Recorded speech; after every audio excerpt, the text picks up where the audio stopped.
بالنسبة للرئيس المتخلي أو المخلوع، هو جه نائب وقال تخلى، لكن هو ما تخليش بمزاجه. صحيح اللي بتوع التحرير هم اللي خلوه، لكن هذه الصفة أنا بقولها وبقصدها لأن في التباس. هو قاعد مع حرس جمهور، وزكريا عزمي قاعد بيمارس عمله وقاعد في قصر وبيحرسه الحرس الجمهور. عاوزين نوضح، هل هو المعنى اللي حضرتك قلته مخلوع أنا معاه نخلع أبوه كمان من التربة، لكن هو في نظر البعض المتخلي يعني يقدر يرجع تاني. واخد بالك؟ الكلمة مقصود فيها عشان وضوح. هما سؤالين. أول حاجة أو يعني نوع من محاولة توضيح حاجتين. أول حاجة أنا أعتقد إنه من أولويات الثورة، مش هقول أولويات الأحزاب لكن أولويات الثورة، لأن أنا شايف لغاية دلوقتي إنه الأولوية في البلد كلها إن يكون في كيان للمجتمع، كيان كبير بغض النظر عن الانتماءات الحزبية. صحيح أنا واحد من الناس اللي كنت من الأول خالص بقول لازم كل الناس اللي وقفوا في ثورة التحرير دول، اللي وقفوا في ميدان التحرير، يبقى ليهم كيان حزبي عشان هيبقى فيه انتخابات. فيا جماعة الحقوا بسرعة اعملوا كيانات حزبية عشان لما ندخل على الانتخابات ما نفاجئش بين كل الناس كويسة اللي كانت واقفة في ميدان التحرير ملهاش كيان حزبي، والمصيبة تحصل إن الناس اللي كانوا مستعدة من زمان هم دول اللي يدخلوا وينجحوا. فأنا واحد من أول الناس اللي طالبت لازم الناس دي تتجمع في كيانات حزبية، واتمنى ان الكيانات الحزبيه دي تبقى ليها صوره واضحه، يعني كل واحد يبقى له الكاريزما الخاصه بتاعته، ما يبقاش كل واحد زي التاني زي التالت زي الرابع، والا هتبقى يعني كيانكو زي كيان حزب سين وشين خلاص. في الاخر كل الناس هتجري على الحاجات التقليديه الكلاسيكس، لان الكلاسيك خد فرصته في الاعلام والدعايه لنفسه، لكن انتوا لسه. فيبقى لازم كل واحد يبقى له لون واضح قوي، يا اما هيتوه في الزحمه. الحاجه الثانيه انه اذا في المستقبل كان في اكتر من حزب ليهم رؤى قريبه من بعض، انا شايف انه فعلا يبقى في كواليشن او في ضم او في اتفاق عشان توحدوا قوتكم. لكن لو تفتتت القوى كل واحد هياخد له صوتين ثلاثه وفي الاخر مش هيبقى في كيان ليكم. الحاجه اللي عايز اقولها معلش، هو كده ما وصلتش لسؤالين.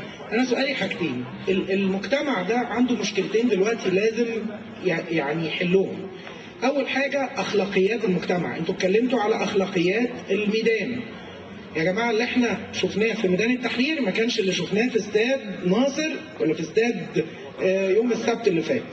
اللي شاف الناس واقفه في ميدان التحرير بال2 مليون يقرف من منظر الناس اللي كانت في الاستاد. إذا دول مصريين ودول مصريين فأنا مش عارف أنا بنتمي لمين. دي أول حاجة. فأنا شايف إن أولويات الثورة والأحزاب تنمية الأخلاقيات والكالتشر والنهوض بالمستوى الأخلاقي لمصر. الجزء الثاني الأمن.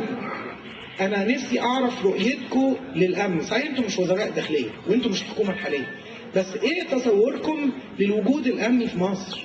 إزاي يبقى في أمن يحترم الناس من غير ما يكون مجحف؟ ازاي الناس تحس بالامان في بيوتها؟ احنا الغردقه لا على اللونج ران لا مش لازم اللحظه، بس يعني حتى الغردقه اللي كانت تمتاز بانها من اكثر المدن في مصر يعني امانا، مؤخرا في اخر شهرين تشهد حوادث يوميه سرقات وحاجات كتير قوي. فازاي يكون انتوا تصوركم رؤيتكم ايه يعني كحزب الداخلية أو الأمن أو كده؟ إزاي تحترم المواطن وتنفذ الأمن بكل قوة؟ ومن ضمنها الماتش اللي فات إزاي كان توقف الناس بس تحترم الناس. بس شكرا. وانا بس الاول عايز ارد على الجزئيه بتاعه اللي هو التساؤلات اللي موجوده في الشارع اللي انا برضه كنا اتكلمنا فيها من شويه. هو اتمنى ان احنا ما نتساءلش، اتمنى ان احنا نخش في مرحله العمل، يعني ملهاش اي لازمه ان احنا نقعد نتساءل ايه اللي بيحصل، يعني اكيد بفر جرنان. هو المهم في النهايه انا في حزب وبخدم الحزب ولا لا؟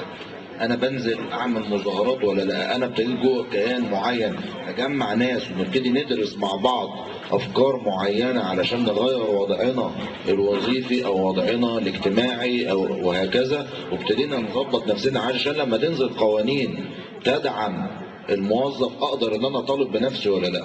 انا بس ليا مثال صغير في الموضوع ده، يعني هو خارج السياق بس كان اثر فيا انا من حوالي 10 سنين. كنت انا مسافر المانيا، كنت في فرانكفورت، وبعد كده يعني كان في واحده ست يعني عندها تقريبا 80 سنه، بالصدفه كده يعني قعدنا ندردش مع بعض، فهي بتحكي لي، يعني ما اعرفش ايه اللي جاب السياق في الموضوع، يعني بتقول لي انت عارف البيوت اللي موجوده في فرانكفورت دي كلها احنا بنيناها ازاي؟ بتتكلم على يعني السنتر بتاع فرانكفورت. قلت لها لا مش عارف. هي طبعا هي ست بمليون راجل، يعني النظره بتاعتها تدل على الشخصيه. قالت لي احنا فرانكفورت دي اتهدت بنسبه 95%. احنا كالمان، وطبعا اللي 80 سنه هي اصلا يعني المفروض خلاص مفيش لا عزيمه ولا اي حاجه، في اصرار قوي جدا. قالت لي احنا المان ما نسكنش